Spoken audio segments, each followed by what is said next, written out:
Part 1. You will hear a man asking for information about language classes over the phone. First, you have some time to look at questions 1 to 4.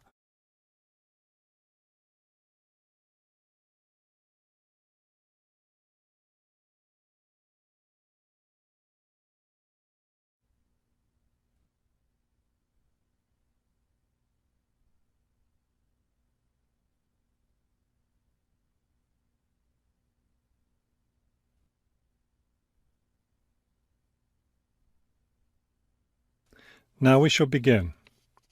You should answer the questions as you listen, because you will not hear the recording a second time. Listen carefully and answer questions 1 to 4. Good morning, Globetrotters Language School. How may I help you? Yes, I was wondering if you could give me some information on language classes. Certainly. What language are you interested in studying? Well, that's the thing. I'm interested in learning Japanese, but I'd also like to improve my Chinese. I don't know which to study right now. Maybe the class schedule will help you decide. Did you want to study in the morning, afternoon, or evening? I work in the evenings, so mornings or afternoons would be best. Then that decides it for you. We offer an advanced Chinese class, but it meets on Wednesday and Friday evenings. I couldn't do that. When do the Japanese classes meet? We have beginning Japanese on Tuesday and Thursday mornings.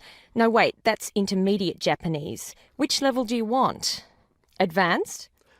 No, beginning, definitely. I know some Chinese and some French, but I'm a real beginner with Japanese. Well then, are you free Monday, Wednesday and Friday mornings? That's when the beginning Japanese classes meet. We also have intermediate French on Friday mornings. I could do those mornings, but I'd prefer afternoon. Don't you have anything in the afternoon?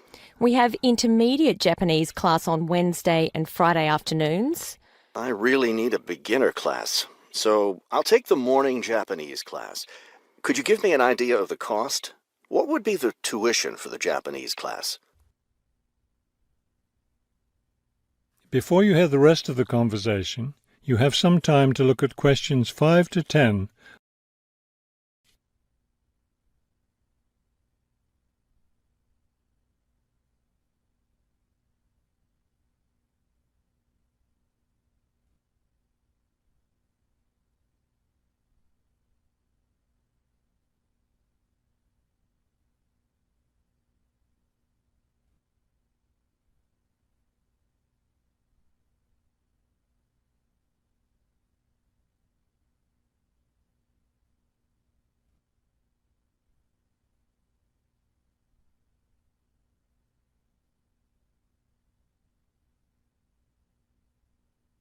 Now listen and answer questions 5 to 10.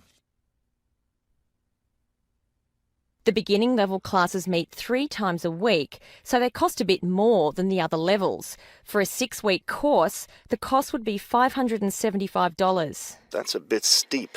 If it's hard for you to pay that much, you could sign up for just 4 weeks of class and pay $410, or you could pay for 1 week at a time at $125 a week. That comes out to be much more expensive once you add up all the weeks. That's true.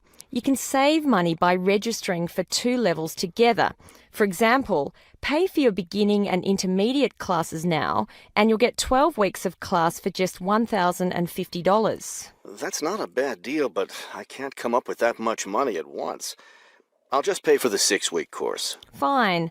That class begins next week, so you need to register right away. Can't I register over the phone? No, I'm sorry. We don't take phone registrations. What you'll need to do is visit the school office today or tomorrow. Bring a cheque for the tuition and a photo ID. Is that all? Yes, we'll give you a registration form to complete, or you can save time by visiting our website and downloading the form there. Complete it and bring it into the office with your cheque. Great. I'll stop by this afternoon. Fine. When you arrive, ask for Mr. Lindsay. He's in charge of student registration. I'm sorry, Mr. Who? Mr. Lindsay, spelled Lindsay. Thank you for your help. Thank you. We'll look forward to seeing you in class.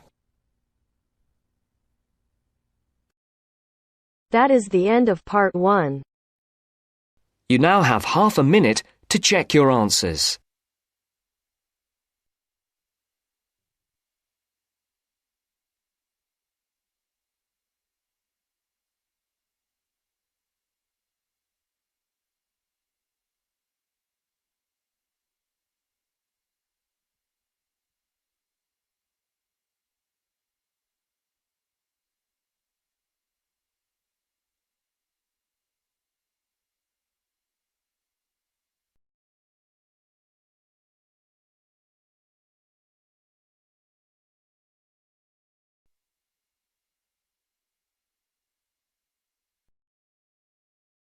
Now turns to part 2. Part 2. You will hear part of an introductory talk to a health club. Listen carefully and answer questions 11 to 15.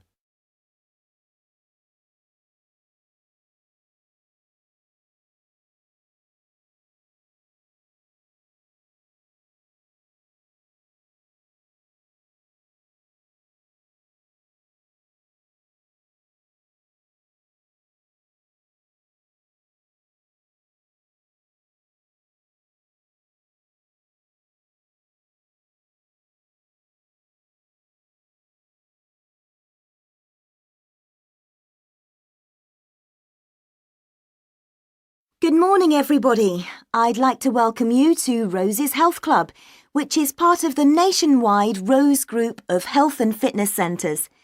Today, I hope to tell you everything about the Glenfield Centre and the facilities it offers. First, have a look at the map of the centre I have put up here. There's a copy of it in your information packs. As you can see, we have a range of facilities. We are here at the meeting point, next to the reception desk. If you get lost, which is unlikely, make your way here. The main feature of the health club is, of course, the swimming pool. This is a 25-metre pool divided into 3 or 4 lanes. Access to the pool is normally through the changing rooms for obvious reasons. To get to these, bear left as you come through reception, and as you follow the corridor, they are the 2 doors immediately to your right. First the female changing room, then the men's. If you follow the corridor right to the back of the building, you'll find one of our most popular features, 3 state-of-the-art squash courts.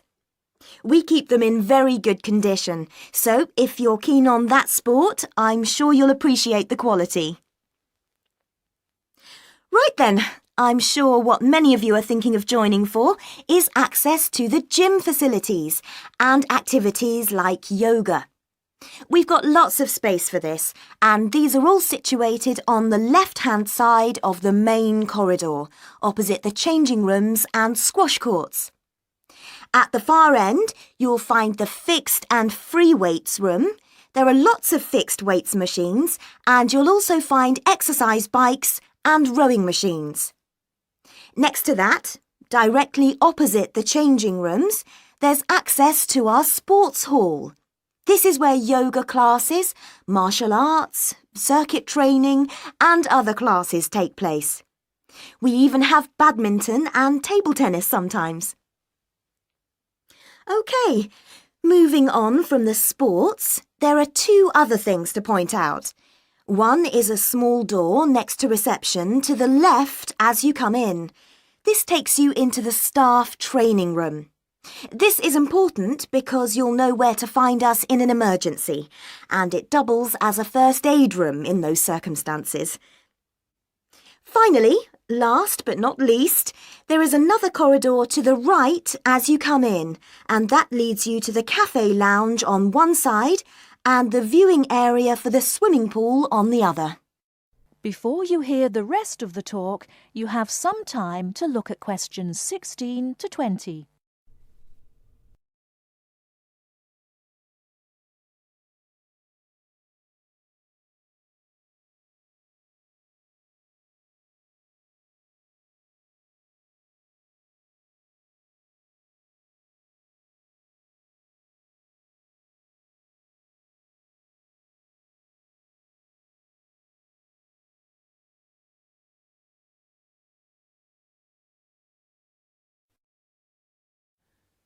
Now answer questions 16 to 20. Now, we will go for a little tour in a moment, but first I'd like to tell you a little about the different kinds of club membership we have, so that you can be thinking about what you want as we go round.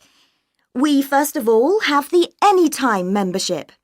Anytime is the complete go-as-you-please membership. This entitles you to full use of all the facilities during all opening hours, and we're open every day from 5 a.m. till midnight. This costs £850 per year, though there are some discounts which I will tell you about in a moment. Don't forget that the Rose Group is a nationwide group, and this membership also entitles you to the full use of the group's other 250 clubs around the country. The Free Time membership is an off-peak membership. This entitles you to use of the facilities between 10 a.m. in the morning and 3 p.m. in the afternoon. Also, you can use the facilities at any time at weekends. This costs £500. Note that you will still have access to a personal trainer under this membership scheme. Finally, a standard membership costs £400 and is a weekday membership really, especially suitable for retired people who can come during the week. There is also a children's membership scheme. Children can join this scheme if they are between 15 and 18 years old. Please note that children of less than 15 can't come to the club without an adult, and they can't take sessions on the sunbed. Not that young people usually want to use a sunbed anyway. The children's schemes are all half price, that is 50% for each child or young person in the scheme. People who live outside the area can have a discount of up to 50%, but this has to be arranged specially with the general manager. If that is of interest to any of you, let me know and I will fix up an appointment for you. Now, let's go on our tour. That is the end of part 2. You now have half a minute to check your answers.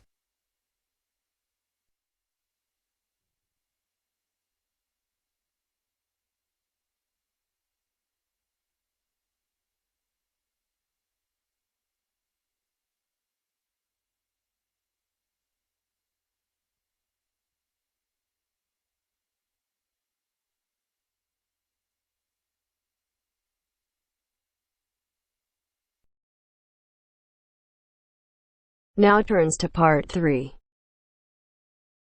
Part 3. First, you have some time to look at questions 21 to 24.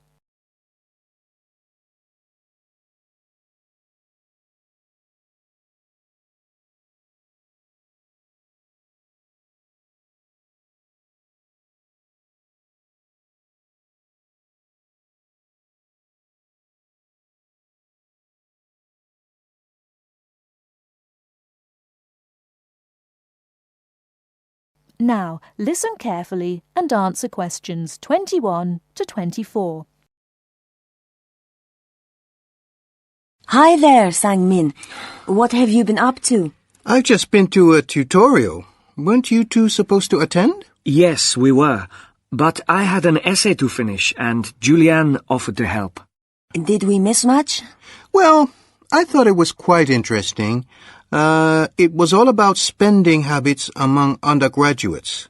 It was based on recent research done by a PhD student studying behavioral psychology. Oh, yes. I remember being interviewed by him about what I usually spend my money on. And what did you say? Well, most of my money, probably around 75%, goes on basic living. Paying rent, food costs, and of course, university fees. I'm the same, except my food bill is higher.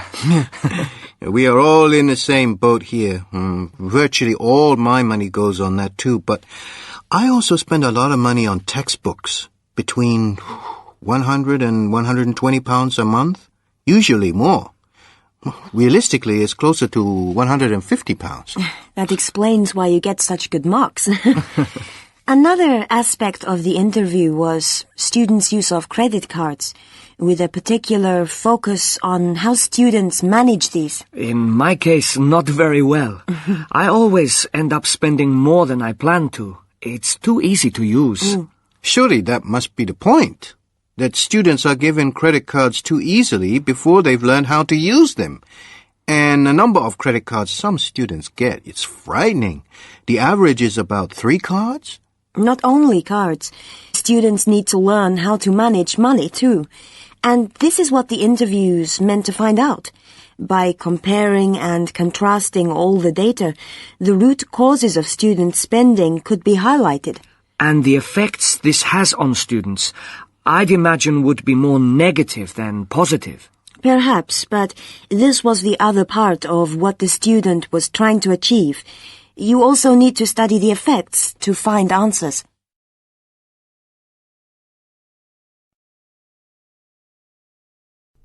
Before you hear the rest of the talk, you have some time to look at questions 25 to 30.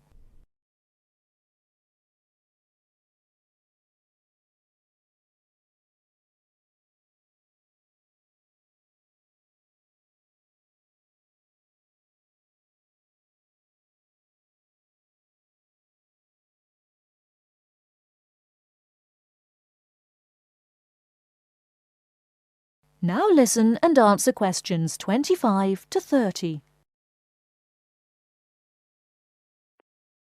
But I think it all goes back to how we were taught to manage money when we were children. That's true. Our behavior now is closely related to the childhood environment and what we learned from that. But how far back should we go? When do children really begin forming an understanding of what money means? I've read that children between 3 and 5 can understand what's right and wrong. That's when they can learn concepts like sharing. At the age of 6, most children can understand the value of money. This suggests that if parents offered practical advice to their children at an early age, it could have a very positive impact on their spending habits in later life. It basically comes down to 3 areas. The first one is allowance.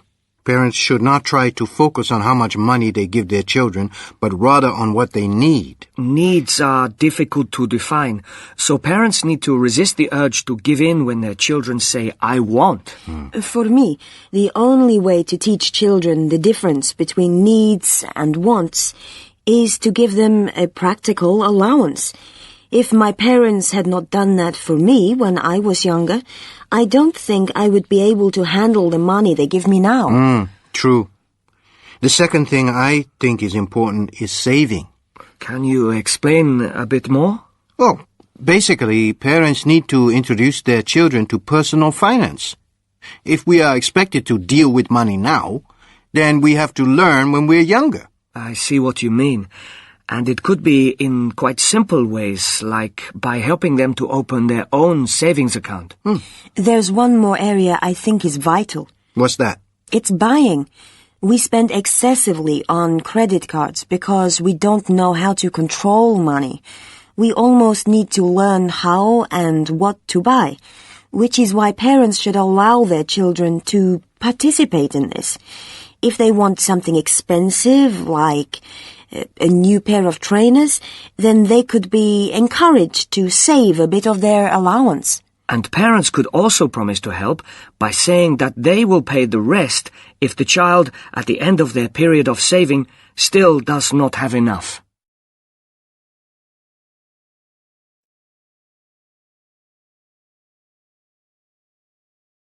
That is the end of part 3. You now have half a minute to check your answers.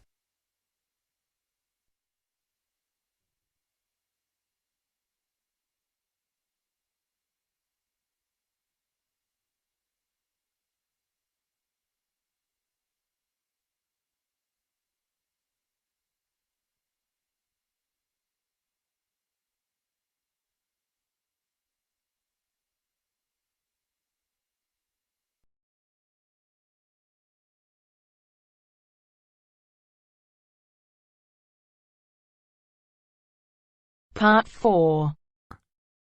You are going to hear a talk on Anne Bonny, a female pirate. First, you have some time to look at questions 31 to 35.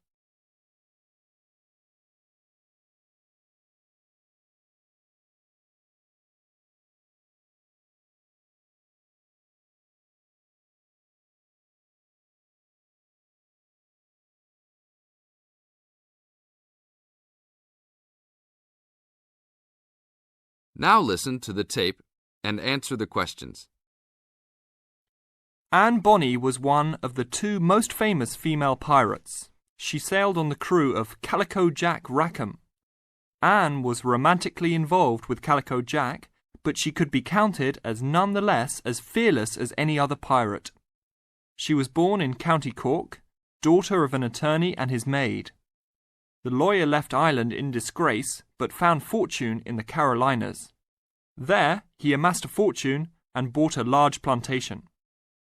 A ne'er-do-well pirate sailor named James Bonny married Anne in an attempt to steal the plantation, but Anne's father instead disowned her. Bonny then took Anne to the Bahamas, where he turned informer to Governor Woodes Rogers, turning in any sailor he didn't like as a pirate for a handsome reward. Anne quickly grew to dislike her spineless husband and quickly caught the eye of one Calico Jack Rackham, a pirate of some renown. Governor Rogers had recently passed an amnesty for pirates, which left Bonny out of work. The admiration between Anne and Calico was mutual. Calico Jack was a handsome man who knew how to spend money as well as steal it. Anne was a well-endowed lass with a fiery spirit and a temper that matched that of any man. In any event, Calico offered to buy Anne from Bonny, but Bonny instead took the matter up with Governor Rogers, who said that Anne was to be flogged and returned to her true husband. That night, Calico and Anne slipped out in the harbour, stole a sloop, and began a life of piracy together.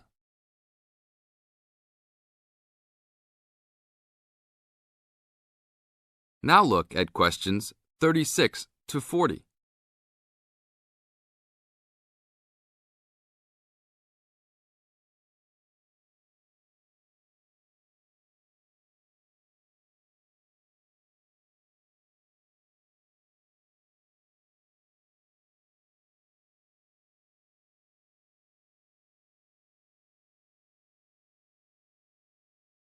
Questions 36 to 40. Anne fought in men's clothing, was an expert with pistol and cutlass, and considered as dangerous as any male pirate. She was fearless in battle, and often was a member of any boarding party. In October of 1720, retribution was close at hand. The governor of Jamaica, hearing of Calico's presence, sent an armed sloop to intervene and capture the captain and crew. Calico's ship, Revenge, was caught by surprise, and much to Anne's dismay, the pirates fought like cowards and were taken far too easily.